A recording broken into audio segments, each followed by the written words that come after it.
Spider Savers by Carol Ottolenghi, illustrated by Jane McCreary. When you hear this sound, turn the page. Spider Savers. 3 friends.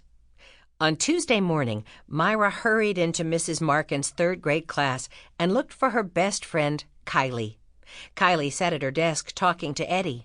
Myra, Kylie, and Eddie shared a group of 4 desks that were pushed together. Kylie and Eddie sat next to each other, and Myra sat across from them. The 4th desk did not belong to anyone yet. Myra didn't run because Mrs. Markin didn't like running in her classroom, but she walked over to Kylie and Eddie very fast. Then she plopped into her chair. "Hey, you guys," Myra said, pushing her long blonde hair back from her face. "I have the greatest idea. Let's start a class newspaper." "That would be cool," said Kylie. "We can put stories and drawings and stuff about school in it. What shall we call it?" "How about the Room 103 Dispatch?" said Myra. "That's good," said Eddie. "I could write about science class." He opened his desk and pulled out a pencil and a notebook. "I can write about tomorrow's field trip and our Spider Savers Club, too." "We could have a story about the kickball tournament," Kylie added. "I could write about that, too," said Eddie. "You can't write all the stories," said Myra. Eddie shrugged and grinned. "Probably not," he said. "I just like to write." Eddie flipped open his notebook and wrote "Newspaper Ideas" at the top of a blank page. Then he wrote down science class, field trip, Spider Savers, and kickball tournament.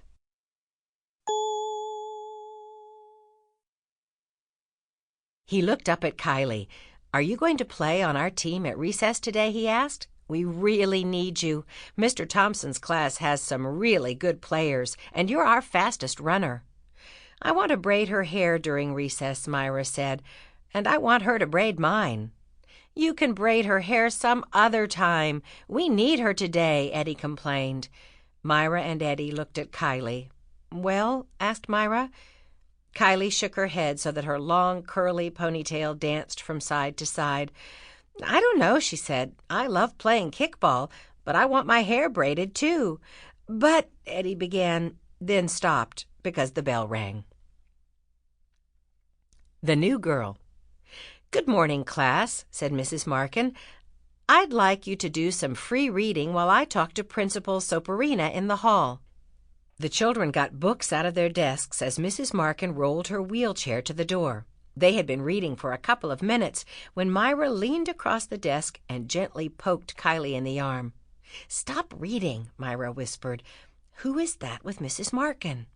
Kylie looked at the front of their classroom. The girl with Mrs. Markin was short.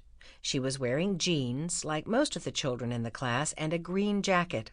She had long black hair. "I don't know," Kylie said.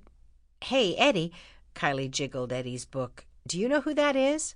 "Cut it out," Eddie said, but he looked up. Just then Mrs. Markin said, "I'd like everyone's attention, please. Class, this is Rena Morningstar. Her family has just moved here from Chicago, and she'll be joining our class.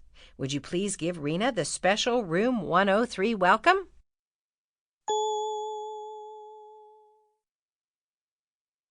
Kylie, Eddie, Myra, and the rest of the children drummed on their desks with their fingers while Mrs. Markin counted to 3. Then everyone yelled, "Hi, Rena!" Rena started to laugh. Hi back," she said with a grin. Mrs. Markin rolled her chair down an aisle between the desks. "Rena," she said, "you'll sit here with Kylie, Myra, and Eddie." "Hi," said Kylie. "Rena Morningstar is a pretty name." "Thanks," said Rena. "My dad's part Cherokee." "Cool," said Eddie. "You can share my books until you get yours," Myra said. "Thanks," said Rena. Mrs. Markin smiled and rolled away. Rena peeked around to make sure Mrs. Markin couldn't hear her, then whispered, "Do you guys say hello to everyone like that? We never did that at my old school." The 4 children looked over at Mrs. Markin.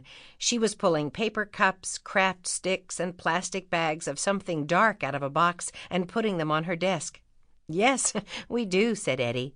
He paused, then added, "Mrs. Markin is a pretty cool teacher. You'll like her." "That looks like dirt," Myra said loudly, and then clapped her hand. Sample complete. Ready to continue?